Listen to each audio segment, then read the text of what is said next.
New बोला guys यो चाहिँ कस्तो स्टप होइन यो चाहिँ क्याम्प यहाँबाट हेर्नु यति चिसो चिसो पानी आउँछ कलबाट यति चिसो पानीले आउँछ हेर्नु यो उठाएर होइन उता गाई चराउन आएको मान्छे गाई हेर्न गएको यता छ साथीहरू घर यता छ त्यहाँ पनि छ पोखरीहरू धेरै छैन यहाँ त यति चिसो चिसो पानी कलबाट निस्किन्छ यति गर्मीको मौसममा अनि ग्यास यता हेर्नु पानी परेपछि नि यस्तो मौसम छ कि पानी पुरै जङ्गलमा भरिसकेको छ कोसीको पानी यता पनि यो फुट्यो भनेपछि बाढी आउँछ होला हाम्रोतिर हैन यता पुरा कोसीको पानी भर्छ नि यो बाँध छ नि रोड जस्तै बाँध होइन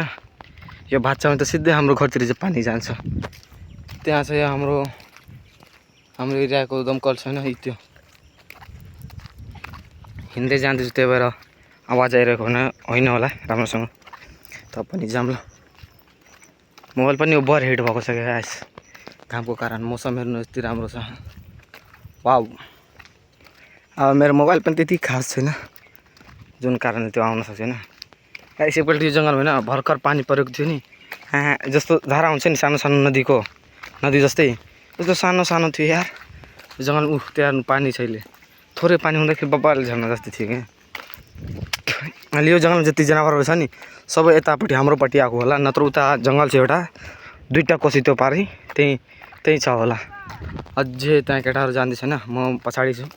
अरू कोही छैन यहाँ म एक्लै छु त्यहाँ केटा एउटा बसेको थियो अब त्यहाँ जाऊँ होइन त्यहाँ गएर भेटौँ ल यहाँ एउटा प्लेस मान्छे छ भिडियो बनाउँछ अल्ल यो पानीलाई जान्दैन पानी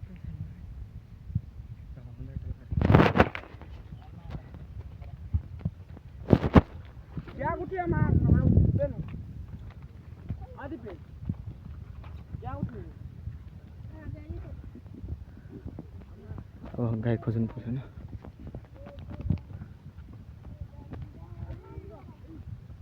छोटो भिडियो पनि हो तिमीलाई गएर पोल्का नि नहोले लगाइस भेटौँ अर्को ब्लगमा होइन बाई बाई।